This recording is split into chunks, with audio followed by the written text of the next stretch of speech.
Asia America is brought to you by Walmart, providing jobs and opportunities for millions of Americans of all ages and all walks of life. Our people make a difference. Information at walmartstores.com. And produced by Asian America Voice, championing diversity, the very best way to connect people. Hello, welcome to Asian America. My name is Dr. Jonathan Cho, and I'm your host for this edition of Asian America, the leading public broadcasting program devoted to issues concerning Asia and Asian Americans that is syndicated by PBS. Today's topic will be discussing issues related to nearsightedness among Asian Americans. We have with us two leading experts in the field of eye care. To my immediate left, Dr. Nicholas Despotidis, an optometrist, a private practitioner at Eye Care Professionals in Hamilton, New Jersey. He is also the lead author of a new book entitled My Children Are Nearsighted Too. We have Dr. Ivan Lee, an optometrist, also a private practitioner and partner at Eye Care Professionals in Hamilton, New Jersey. He helped co-wrote the book with Dr. Despotidis. We welcome you both, gentlemen. Thank you. Now, all three of us, both as parents and eye doctors, are really deeply concerned about this issue of nearsightedness. Yeah. Let's begin with our first question. What is nearsightedness? Nearsightedness is basically someone who sees blurry at distance. Okay, so if somebody squints or strains to see something far away, that is typically nearsightedness. Okay, so meaning that up close without my glasses, print is clear, but when I look far away, like for example when I'm driving or looking at the board, it would be blurry. Is that correct? Okay. Correct. I saw in your book the approximate percentages of people who wear glasses to correct nearsightedness in different cultures. Right. I'll read some of the percentages. Nepal, 2%. United States, 27%. Australia, 37%. Japan, Korea, approximately 65%. China, 73%, and Taiwan, 83%. And again, these are percentages of people who wear glasses in these different cultures to correct their nearsightedness. Can you guys explain about these results? Yeah, that was one of the impetuses of writing this book. I've been practicing for 20 years, and I noticed the incidence of children wearing glasses has been increasing over the past 10 years at an alarming rate, especially amongst Asian Americans. Okay. And that's why I think this venue is very important, because when I was trained 20 years ago, and I'm probably the same with you and you, is that we thought it was genetic. We thought it was hereditary. We thought basically our job was to prescribe glasses, and if the child's eyes were getting worse and needed stronger and stronger glasses, as an eye doctor, there really wasn't much I could do about it. This really hit home when my own children started wearing glasses. You know, it's one thing when I'm prescribing glasses for someone else's child. It's embarrassing to say, but very honest. But when my own children started wearing glasses at 7 years old, and my wife is not of Asian descent, and I did not wear glasses until college. My wife didn't wear glasses until high school. Yet my children in second grade were wearing glasses. And that's when I really started to look into the causes of nearsightedness. Why are children's eyes getting worse at an alarming rate? And that's why we co-authored the book. Right. Yeah, my family is from Taiwan, so that was the highest percentage, 83%. Yeah. But I have to say, I believe it's probably higher than that. It's probably closer to 90%. I agree. Okay. I have cousins that attend the Taiwan universities, medical school, and the competition there for academic excellence is fierce. They study upward of 10 hours a day, studying for their school, and there's entrance exams that the country shuts down when they want to take these tests. Right. And it's no surprise to us that these are the countries that have the highest incidence of nearsightedness. All the urban countries will have the higher incidence of nearsightedness. Okay. My son Tristan, he's a bookworm already. Okay, he's young, but he's already he loves reading books, and I have to admit, he really, really loves playing his Nintendo DS, his Pokemon games. Yeah. And at 6, he's already becoming a little bit nearsighted. Okay, so as an eye doctor and going through the research and all the information that I have, I'm going to do everything I can to try to help control the myopia. And I think that's why parents do come to our office, because they really want to know what's causing the myopia and what they can do to help control it. Interesting. Now, I come from a Korean heritage. My parents immigrated from Korea to North America. They do not wear glasses at all. Right. But as I entered college, my vision slowly deteriorated, and I required corrective lenses to see clearly at distance. Now, why would that be in my case? Well, genetics only plays a small role in the development of nearsightedness. You're right. If parents wear glasses for nearsightedness, the children have a higher likelihood as well. Mm-hmm. But again, that only plays a very small role. Okay? We know that there's other environmental factors that play an even bigger role. One of the things is outdoor activity. Okay? There's a leading researcher in Australia that demonstrated that the amount of outdoor activity and sunlight directly affects the amount of nearsightedness.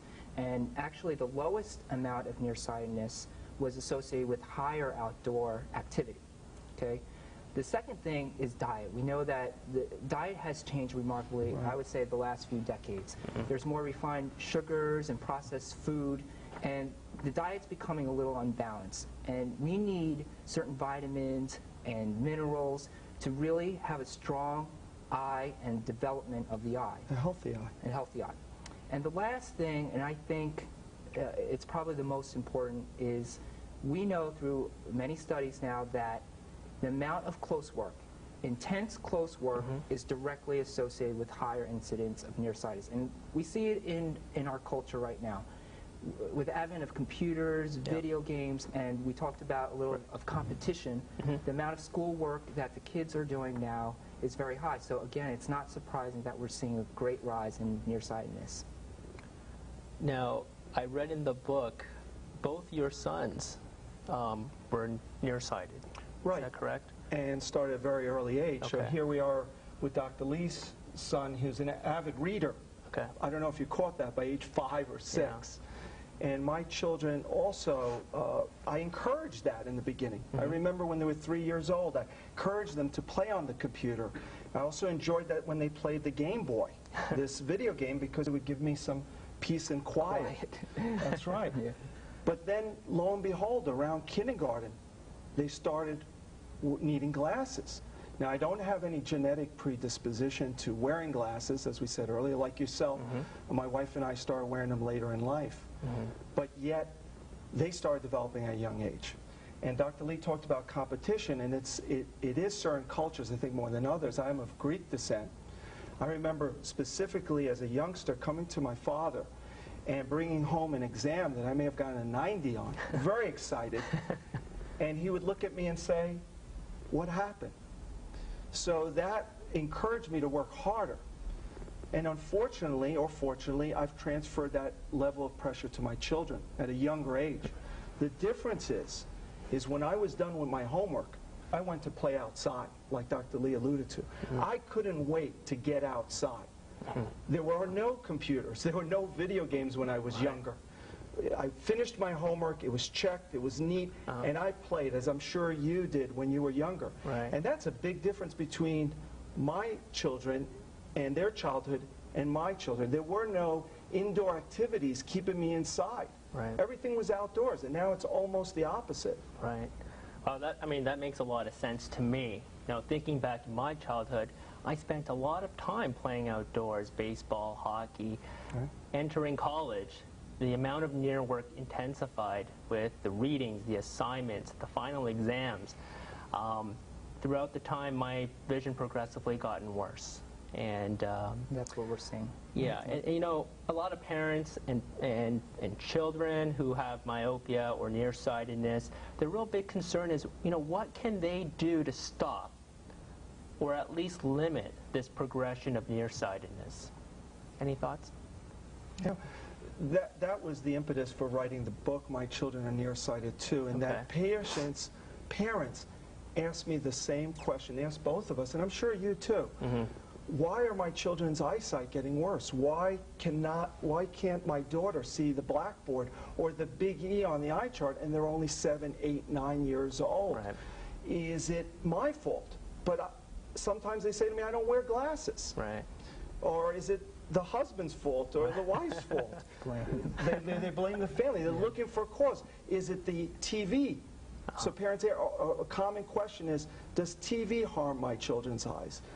Does computers or the video games harm my child's eyes? How about reading in bed, Dr. D? They'll ask me, does that harm my children's eyes? So we address that, and maybe you can expand on that. But the bottom line is, these activities keep our children indoors.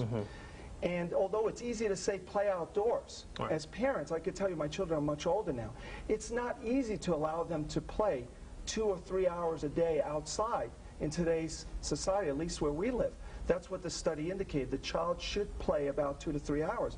Well, on the East Coast, where my children are done about 3 o'clock, both my wife and I work, there's just not a lot of time left over for them to play outside. So in the book, we describe different activities they can do inside while they're studying.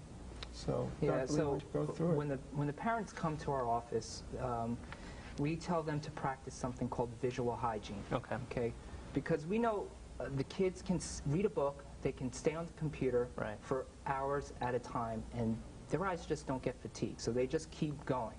So what we try to do is tell them to break that up. Every 20 minutes or so, they should take about a 1 to 2 minute break. And they could use a timer, and after that 20-minute period, they just have to get up, get a drink, and then they can go back to doing what they're doing.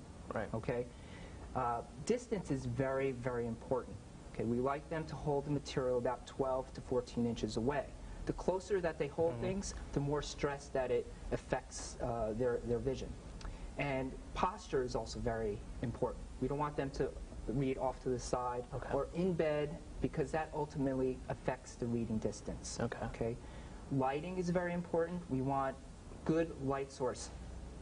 The best thing is behind the shoulder, right onto the material. And also, we try to encourage the kids to play outside as much as possible. Now, in the book, it discussed something about a new technology. Can you go into that a little bit more? Nearsightedness, as you and Dr. Lee alluded to, is the inability to see far away without wearing glasses. So children basically need glasses to see the blackboard, oftentimes just to maneuver around the house or the classroom. So the way we could correct nearsightedness traditionally is through contact lenses or glasses. In the book, I described this technique called corneal reshaping. And it goes by many different names. Orthokeratology was one of the older terms used for it. OK lens is an abbreviated term for it. These terms refer to a technique where a child puts in a contact light retainer. It's like a contact. They put it in their eye at night. And as they sleep, it reshapes their cornea. And when they take it out in the morning, they see clearly all day long. In order to maintain that clear vision, the child puts it on every night. But what's exciting about that is that the children who have worn this type of retainer lens, their eyes don't progress as rapidly as children who wear glasses or contacts. And now the research is showing that. So when my children start becoming nearsightedness at a very early age, they both have been wearing these lenses over the past 10 years, now almost 11 years. And both of them have not increased in myopia over this past decade, which is huge. Because you know clinically, we all see it, usually every year the child progresses almost a half a point a year, if not more. And so I think that the kids love the procedure because they sleep with the lenses, it corrects their eyes at night, and they don't have to wear any glasses or contacts during the daytime. They're free from that. But the parents are a little different in that they come to our office and they want some answers, and they want to try to control the progression of their nearsightedness. Well, let me ask you guys, how safe is this corneal reshaping? It's very safe. It's been around for decades. But back in 2002, or early 2002, it became FDA approved. Okay. Prior to that, clinicians were using it, but really wasn't researched carefully. In 2002, the FDA felt it was safe enough for adults and children to wear the lens, and it really has shown to give a child an improved quality of life. Mm-hmm. So as long as the practitioner fitting them is skilled and experienced, it's very safe. But like any other thing that we do in the medical profession, it really is dependent on the physician doing it and the experience of the physician. It is a reversible procedure. That's true. Okay, so if the child stops wearing the lenses, the eyes will mold back to its original shape. Right. So it is a reversible procedure. Okay. Now, why are these lenses not as popular? Why isn't every doctor doing this procedure? Well, to tell you the truth, it takes a lot more effort, as you know, and it takes a lot more time to fit these lenses. Okay, you need specialized training and ongoing training to fit these lenses properly. And we have so many new updates, and we have to keep up with the technology and the equipment just to keep up with the lenses. And to tell you the truth, it's probably a lot easier just to fit a soft lens than these type of corneal reshaping. Right. But there's just so many more benefits from utilizing this lens than traditional soft lenses. Now, how do you locate a doctor who does this? I just want to add a few things before I answer that. I think the main reason is, as eye doctors, a lot of times we're used to seeing patients once a year, and with this technology you need to see them 6 times, 8 times a year. And the second thing is you need to have patience to work with children. Yes. I think that's really the key. You have to enjoy doing it. If you don't enjoy working with children, then you shouldn't be doing this. And that's why many doctors don't do it.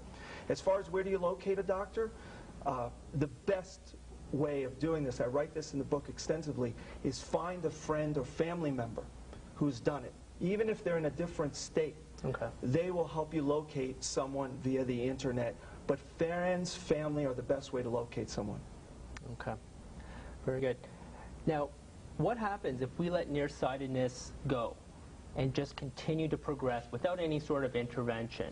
What are some of the consequences? Well, the higher the degree of myopia, there is some pathological issues that can happen. For instance, like retinal detachments and glaucoma are more common. But the main focus is really the quality of life. Okay, the kids, it's hard for them to play sports and swimming, even waking up in the middle of the night, walking to the bathroom. It's a daunting task when you have a high degree of myopia. So our goal really is, if we can catch myopia or nearsightedness at an early rate, we can control it a little bit sooner, and the outcome is going to be much greater. In your book, you mentioned your 2 sons who successfully wore these new contact lenses. Is that correct? That's correct. They started wearing lenses at a very young age, not because I didn't want them to wear glasses. It was because I knew that by wearing glasses or even regular contacts, their vision will most likely have gotten worse, without a doubt. We see it year after year. When I prescribe glasses for children at an early age, the likelihood of their vision getting worse into puberty and adulthood is very high. So my children have been wearing this since 2nd grade, and my other son has been wearing them since 4th grade. They put them in every night. After they brush their teeth, they take them out in the morning, and they have clear vision all day. That's what makes them happy.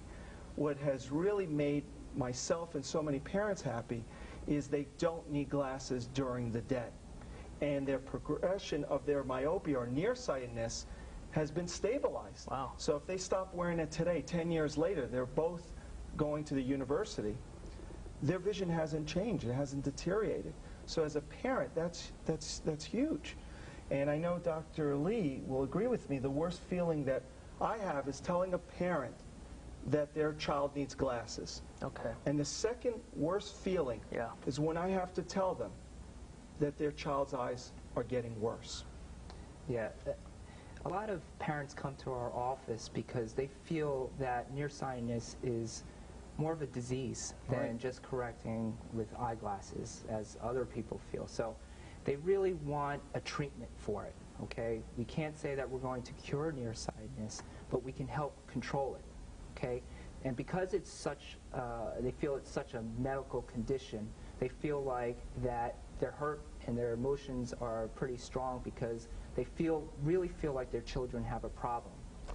And it's amazing now that we're able to do something like this because we're really treating the kids a little differently now. Now kids come to our office at 5 years old and they've never worn a pair of glasses before. They come in, the parents know about this procedure, and they're right into these contact lenses or corneal reshaping lenses, and the kids have no idea what it's ever like to wear glasses, which is new, and it's amazing to us. And the quality of the life is much greater. I know you wore glasses, I wear glasses now. I started later in life, and I think you do also.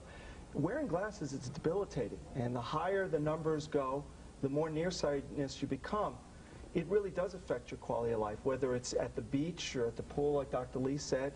And the parents' fears are founded in that the higher the degree of myopia, the more likely they are to have an eye disease. And we're seeing eye diseases in children at a much younger rate than I did perhaps 20 years ago. So here's a technique that gives children a better quality of life, in my opinion, but more importantly, attempts to stabilize their myopia. And we've noticed this in our clinic, but now the research is showing it also, which is very exciting. Now, you know, what's the youngest age that in your office you fit these type of lenses on? And I would imagine it's hard enough to get an adult to put a contact lens on their eye, but how do you train and teach and motivate the young kids? Yeah, we start, I would say, as young as 5 years old. Wow. Okay. And they go through a rigorous training, and they have to go through a class to demonstrate that they're responsible with the lenses. Now, we could fit a 5-year-old that is responsible, but we'll have a 20-year-old That's or right. a 30-year-old that is not responsible, and they shouldn't be wearing the lens. The eyes are ready to do it. We're trying to control the progression of myopia.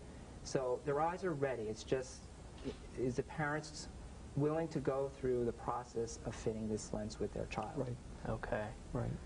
And is this sort of a one-time exam, or how many times would the child need to follow up with the eye doctor for something like this? We go through this in detail in the book, but basically we see the patient between 8 to 12 times the first year, making sure that the lenses fit correctly and the child is seeing correctly. And that's when you ask, why aren't many doctors doing this? It really takes a special physician, in my opinion, to work with children in a very patient manner and like to see them time after time. You asked us how we motivate children to wear them. Well, initially we bribe them with snacks and prizes. Bribery works. Bribery works. Yes. But then they get to see after a week, and they're ecstatic. Great. The peer pressure, the pressure of not seeing it, is Right. gone. And parents are happy because they're glad their children are eyeglass free. Great. Well, that was great. Let's just review some important points. Nearsightedness is a vision problem that requires early detection and treatment. Genetics plays a role in the development of nearsightedness, but may not be the most significant factor. Nearsightedness is influenced by near activity and also the amount of time the child spends outdoors. We talked about sports and other activities like that. And culture, I mean, we saw in the Asian cultures, definitely there's a large discrepancy, and also how the environment will also play a role in the progression of nearsightedness. And we discussed corneal reshaping technology, and this involves wearing, like you guys mentioned, a rigid oxygen-permeable lens that gently reshapes the front surface of the eye while the child goes to sleep. And unlike laser eye surgery, this is not permanent, and that's the benefit. The book entitled My Children Are Nearsighted Too, co-written by Drs. Nicholas Despotidis and Ivan Lee. Thank you, gentlemen. Thank you. And thank you for watching. We hope we provided some helpful information on this very important topic of nearsightedness among Asian Americans. I'm Dr. Jonathan Cho. We'll see you next time. If you have any comments or suggestions, please write to Asian America, care of WNYU-TV, 112 Tillery Street, Brooklyn, New York, 11201, or visit our website at www.asianamerica.com. Asia America is brought to you by Walmart, providing jobs and opportunities for millions of Americans of all ages and all walks of life. Our people make a difference. Information at walmartstores.com. And produced by Asian America Voice, championing diversity, the very best way to connect people.